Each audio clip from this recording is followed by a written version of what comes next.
Les drôles se font troller. Avec Jean-Denis Scott. Salut Jean-Denis. Bonjour. Jean-Denis, le REM, la semaine passée, a tout vécu, Ouais. des retards. Ils ont même emmené, moi ça me fait rire, là, des gens qui se sont retrouvés dans le garage. Il est allé se serrer tout seul sans arrêter à la dernière station. J'avais pas entendu ça. C'est vraiment drôle. Mais dans ce cas-là, comment faire une blague plus drôle que la réalité? Écoute, c'est drôle. T'avais ça. pas entendu ça? Il a Pas en passé tout droit.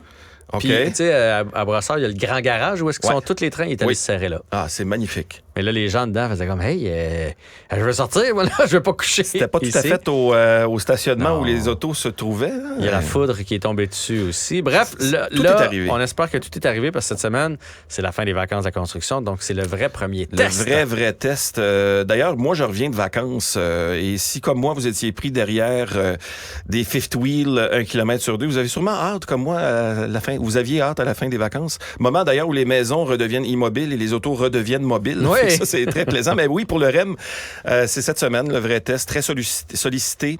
Et signe de sa popularité-là, il y a les résidents de Saint-Jean-sur-Richelieu qui demandent que leur service de transport en commun là-bas soit branché sur le réseau express métropolitain. Titre dans la presse, à Saint-Jean, on veut pouvoir se rendre au REM.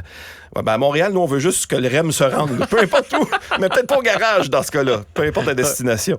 Il y a le propriétaire du REM aussi, CDPQ Infra, qui promet de grandes améliorations au cours des prochaines semaines. Son porte-parole a déclaré, bon, on a appris, on est sorti très grandi de cette première semaine. Il y a beaucoup d'apprentissage. C'est un grand pas en avant pour nous. Ouais, grand pas dans le sens qu'il a fallu qu'on marche pour se rendre à la job, qu'on marche pour se rendre à l'auto après le garage. Quelques grands pas. C'est ça. Écoute, dans la nuit de jeudi à vendredi, t'en parlais, le train qui a été frappé par la foudre. Ben oui. Fait que, écoute, la mauvaise nouvelle, c'est que c'est pas terrible pour le système électrique, ça, mettons, pour un train comme ça. La bonne nouvelle, c'est que le REM a atteint 88 miles à l'heure à peine quelques secondes après l'incident. Peut-être qu'il est retourné dans le passé et qu'il aurait pu réparer des erreurs, je sais pas. Il s'est mis à aller plus vite. Oui, exactement. Souhaitons que Québec n'ait pas tous ces problèmes-là avec leur nouveau, éventuel, un jour, système de transport en commun, le tramway.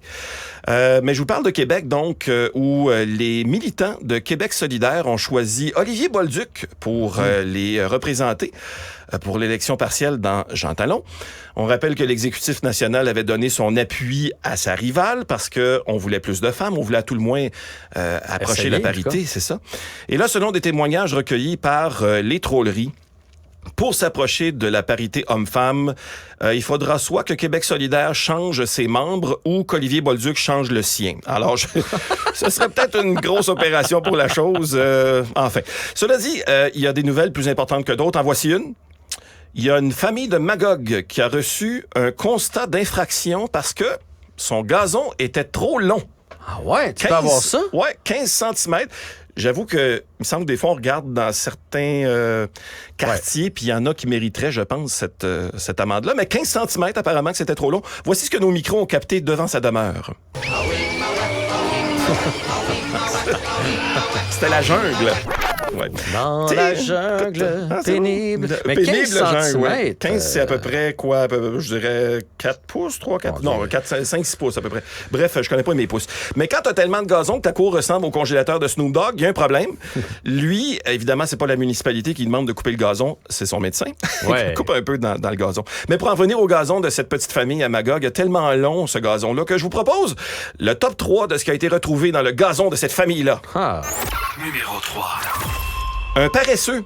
Et là, je parle de l'animal et non du propriétaire qui est trop paresseux pour tondre son gazon. Numéro 2. On a retrouvé dans le gazon la carrière de Kevin Parent. Et une autre affaire qui avait disparu depuis un certain temps. Et en première place de ce qu'on a retrouvé Seigneur. dans le gazon trop long de la famille de Magog, Numéro 1. Avec la petite barre en dessous. on a retrouvé Carniard. Parce que depuis le temps qu'on le demande, mais où est donc Carniard? Il était là. Il était là dans le gazon. Écoute, on l'a trouvé. Parlant de plantes dont on perd le contrôle, Jean-François, Oui. les pluies abondantes donnent des maux de tête aux vignerons. Alors, les raisons sont simples. raisins. Les raisins, dans ce cas-là, ben, parlons-en, ils sont sensibles à l'humidité, ce qui fait qu'il y a des maladies fongiques, apparemment, qui font leur apparition et qui leur sont fatales à ces raisins-là. Bon, est-ce que c'est ça, l'excès de pluie, ou un gars qui a piétiné des raisins pendant qu'il avait la mycose des ongles? Je le sais pas. Arc! Arc! Bon appétit. L'histoire ne le dit pas. Voici les commentaires, d'ailleurs, de deux vignerons. Ah non, notre vin va goûter l'eau. Bon, au moins, il goûtera plus à marde. Ouais, t'es un petit peu vulgaire, mon Gilles. J'ai toujours été un grand cru, moi. Quand les vendanges goûtent les vidanges, vous savez qu'il y a eu trop de pluie cette année. Puis tiens, tant qu'à parler des changements climatiques, petite nouvelle pour les amateurs d'animaux, puisqu'on était dans la jungle tantôt. On s'en va dans l'autre extrême. Les effets des changements climatiques semblent faire baisser le nombre de renards arctiques. Ça, c'est ce que j'ai appris en lisant l'actualité aujourd'hui. Et ça, c'est mauvais pour la végétation dans la toundra, apparemment. Pourquoi? Ben parce que les renards mangent la végétation, ça la contrôle un peu. Et quand les renards sont pas là pour les manger, ça peut coûter cher parce que dès que le lichen dépasse 15 cm de haut, faut payer une contravention. Alors, c'est sévère dans le Nord quand même. Ouais. Très, même si... Les renards qui vont avoir cette contravention-là. Exactement. À Duberger, dans la région de Québec, maintenant, il y a 8 personnes qui ont évité le pire au cours de la nuit de samedi à dimanche. Il y a un escalier extérieur et un balcon qui se sont détachés de la paroi d'un bâtiment résidentiel et qui se sont ramassés au sol. Finalement, il y a une des victimes qui aurait déclaré au moins, si on avait été plus dans le nord, on aurait pu atterrir en douceur dans un matelas de lichen de 15 cm. C'est pas ce qui est arrivé finalement. Il était trop au sud. C'est peut-être pour ça que l'autre, il coupe pas son gazon. C'est probablement à cause de ça. C'est pour une raison de sécurité. Voilà. D'ailleurs, le bâtiment situé près de l'intersection avec le boulevard Masson, pour ceux qui sont du coin, est à vendre présentement, sans joke, pour 1 199 000 $. Ça, c'est le bâtiment où il a perdu un bout du balcon. Alors, gageons que le prix va faire comme les 8 personnes et chuter très rapidement. En terminant, l'Office de protection du consommateur a indiqué que 2 concessionnaires automobiles de Brossard ont plaidé coupables à des accusations portées en vertu de la loi sur la protection du consommateur. Qu'est-ce qui est arrivé?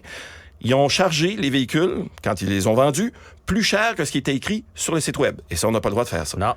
Mais on parle pas du vrai crime dont plusieurs concessionnaires sont coupables là-dedans. Le vrai crime, c'est de faire leur pub par leur propriétaire. Ou leur famille! Écoute, t'es bon pour vendre des chars, là, ça va, là. Lâche Hey. le micro, s'il te plaît. Je pense que c'est le temps que j'appelle l'Office de protection du consommateur pour me plaindre la prochaine fois que je vais entendre une pub qui sonne comme ceci. Chez Indie Auto, il est très difficile d'obtenir un bon service parce que tous les vendeurs et les propriétaires sont occupés à faire leur pub eux-mêmes. Nous vous montrons à quel point nous avons du naturel, de la flexibilité et de l'aisance. Nous mettons nos accents toniques aux bons endroits. On fait les pauses là où il faut qu'on les fasse. Et des fois, on écrit nous-mêmes nos textes. Et ça a bien de l'allure quand on fait ça. Parce qu'on connaît le dealer qu'on appartient, ce qui font de nous les meilleurs mondes pour savoir de quoi qu'on parle d'eux. Les propriétaires ou les vendeurs qui font leur pub eux-mêmes. On maîtrise la posture, la douceur de notre ton et le bon fonctionnement des micros. Chez Indie Auto, venez nous rencontrer dès maintes. Non? Ça devrait être illégal, ça. Illégal. Office de la protection du consommateur, vous êtes maintenant avertis. Mais non, mais dans ce temps-là, là, je me dis toujours, là, tu sais, je veux dire, le bottin de l'UDA, il est plein de gens qui pourraient faire ce genre de publicité-là. Qui pourraient bénéficier de ce cachet supplémentaire-là. Là. Eux, T'sais? ça ferait leur affaire. Ouais. Puis ta pub serait bonne en Exact. plus de ça. Tu sais, je veux dire, j'arrive pas à m'expliquer qu'est-ce qui leur passe par la tête quand le représentant de, peu importe, là, passe puis qui fait « On va faire une pub pour votre garage » puis qui dit « C'est moi qui vais en faire. » Exact. Mais Puis je là- sais, moi, ce qui leur passe, peut-être pas par la tête, mais par les oreilles. C'est ma tante Ginette ou la petite nièce. « Ah, c'est bon. Ah, t'es vraiment bon. Vraiment, là, c'est excellent. » C'est ça qui leur passe par Ça les se oreilles. peut que ça Ouais, soit probablement. ça. Ça se peut que ça soit ça. Parce que les gens à la maison ont pas toujours le regard Non. et l'oreille. Non. Et je vais même dire le jugement. Je te Non. raconte de quoi quand j'avais été à faire l'émission. Je sais pas si tu viens de ça. Il y avait une émission de danse. Ils invitaient des artistes à faire des Ben danses. oui. Ben oui. Puis là, il y avait une compétition. Puis tout ça, il y avait une chorégraphie. C'était puis tout. animé par Norman Brathwaite, ça se peut? Ouais, exactement. Ils ont fait la même chose en chanson. Ah, c'est drôle. L'heure de gloire, ça se peut-tu? Ah, ou quelque c'est chose? très possible. Ouais, j'ai Quelque chose pas comme une ça. bonne Moi, mémoire j'ai des été noms. invité, là. Wow. Ouais, j'ai été invité, puis je suis capable de chanter dans la vie. On a fait un album, d'ailleurs, Oui, les comiques, je suis capable de pousser la note. OK. Le problème, c'est qu'il faut que je tombe sa note. D'accord. Si tu me la donnes, Oui. après ça, je vais la reproduire. Mais des fois, j'étais un peu à côté, puis tout ça. Puis là, quand je suis arrivé dans le studio, j'avais pris une tourne de Caïn. Ils m'ont dit, en répète, ils m'ont dit, ça c'est un peu facile, là, Ouais, Caïn, ouais, pour c'est- toi. T'es capable de faire plus que ça. Si c'était un jeu vidéo, ce serait Easy Mode. Ouais. Ouais. Fait que là, on a pris une chanson de Sylvain Cossette. Ah, ben oui. Mais lui, il a pousse. Il n'y a peut-être pas le même range que J'étais toi. avec Marie-Ève Janvier, oui, qui était ben oui. mon artiste accompagnatrice. Il y a pire. Ça allait très bien. Là, on arrive le soir du show. Ouais. Puis là, t'es comme un chanteur. Là. T'as dans les oreilles, t'as l'instrument, la guitare, Ouais. tout ça. Puis là, ils te disent, c'est-tu assez fort, pas assez fort? Moi, je suis pas chanteur, je sais pas. Là. C'est probablement correct. Je sais pas. Plus de piano, plus de voix, plus de...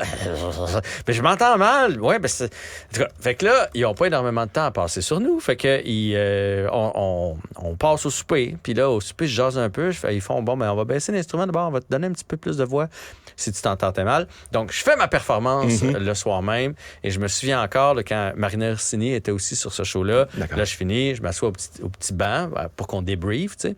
Puis là, je la regarde, puis elle fait comme... Non. Mais ça, c'était pas en direct, hein?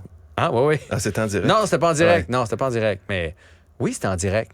T'as bien raison, c'était en direct. Bref, est-ce que tu pouvais reprendre? Non, C'est je ça? peux pas d'accord. reprendre. Et là, tu disais, je sonne comme un propriétaire de concessionnaire d'auto qui essaierait de chanter. Fait que là, je suis arrivé à la maison, j'ai regardé ça, et j'étais sur la note dans les refrains, dans les couplets, parce que là, ils poussaient super fort, mais j'étais à côté, j'étais au-dessus de la note tout le long des couplets. Mais il y avait, tout ça pour dire qu'il y avait l'éclairage blanc qui descendait sur moi, des fondus avec Marie-Ève Janvier qui chantait avec moi. Tu faussais de façon grandiose. Et le pire, j'ai reçu plein de commentaires. Tu sais, ma famille, que c'était bon voilà. ton numéro, Et quelle voilà. performance. Et là, j'ai fait, mais non, ma tante, mais non, mon oncle, mais non, mon ami. J'étais complètement à côté. J'ai peur d'aller à l'épicerie parce que les gens vont m'en parler tellement c'était horrible. Tout ça pour dire qu'il y a probablement des gens qui trouvent que ces concessionnaires-là font du bon travail. Effectivement. Et là, pendant que tu me racontais ça, j'écoutais, c'est sûr. Mais je regardais aussi si je pouvais trouver l'extrait en question sur YouTube. Je ne l'ai pas trouvé. Mais si vous êtes intéressé, il y a un extrait du Mur, l'émission Le Mur, la version québécoise avec Jean-François Barry. Vous pouvez toujours aller voir ça. C'est sûrement très, très bon. Hey, mais ça, c'est un des shows les plus fun que j'ai fait, J'imagine. Le Mur. Ouais. Je sais pas si vous vous souvenez, c'était quoi le mur, là? Dans le fond, il y a un mur qui fonçait sur nous avec des formes et il fallait épouser la forme. Puis c'était comme un espèce de gros styromousse. Il fallait pas déchirer le styromousse quand le styromousse fonçait sur nous. Sinon, on était pitchés dans un bac d'eau derrière, une espèce de petite piscine. Puis il y avait des formes tout seul, mais plus on montait, on était en équipe aussi, là, on était jumelés avec 2 personnes. Puis on avait des espèces de soutes un peu comme les monsieur, c'était l'hypopète, là. Ouais, ben oui, c'est sûr. Comme une patate au four. Parce là. que pourquoi pas, tu sais. Pourquoi pas? Mais ça, c'est un show asiatique. Tu sais, les Asiatiques qui ont souvent de drôles de concepts. Et moi, compétitif comme ça se peut pas, j'avais hâte de faire ce show-là. J'ai eu beaucoup de plaisir, mais je me suis pété Casser la la fiole. gueule comme il faut. Là. C'est parce que t'avais pas Marie-Ève Janvier pour te sauver. là. Ouais. C'est à cause de ça. Je sais pas si c'était cet extrait-là qui se retrouve sur le web, là, mais on le voit au ralenti. Parce que les 2 personnes me tenaient pour que je réussisse à passer comme dans Cible. Mais eux autres aussi doivent passer dans Cible. Et ils m'ont comme un peu échappé. Fait que les dents m'ont pété sur le petit styromousse. Et j'ai abouti évidemment dans l'eau. On n'a pas réussi notre défi. Mais c'est un des shows... ça, là, tu vois, ça fait partie des affaires agréables d'être une personnalité. Moi, j'ai trouvé tous ces petits shows-là sur lesquels j'ai été invité qui ajoutent du piquant dans ta vie, tu sais, parce que quand ils t'appellent, tu fais « Ah ouais, hein? Ah ouais, vous voulez que j'aille faire ça? » C'est vrai, c'est flatteur. Ouais. Puis là, ben, tu sais, comme quand j'ai dansé ou quand j'ai chanté, ça reste que ces 2 semaines-là, il est pas mal focusé à des répètes puis à faire quelque chose qui te sort de ta zone de confort. Heureusement, t'as ta famille qui est là pour te dire que t'es donc bon. Voilà. Bref, revenons-en au concessionnaire automobile. Ouais. N'hésitez pas à appeler quelqu'un de Absolument. votre coin qui fait de la radio, qui fait de la télé localement. Il va se faire un plaisir en échange d'un petit cachet, de rien du tout, une réduction sur sa location d'auto. Un cachet équivalent au talent, mettons. Là. Ouais, voilà. Un petit cachet. Voilà. Hey, Jean-Denis, merci pour cette chronique. Plaisir. Merci d'être passé en studio. C'était le fun, plaisir c'était le fun de te aussi, voir. ben Je oui. sais que tu fais de la route pour venir nous voir ici en studio du côté de Montréal. Merci à Charlotte qui travaille avec moi cette semaine, qui s'est occupée de la recherche, mais aussi du tout savoir en 24 minutes, qui a fait ça haut la main. Merci à Ace qui a donné un coup de main et merci évidemment à Tristan du côté de la régie. On a fait, je pense, un bon show qui se retrouve maintenant en balado et en podcast disponible évidemment sur l'application de Cube. Alors je vous dis à la prochaine.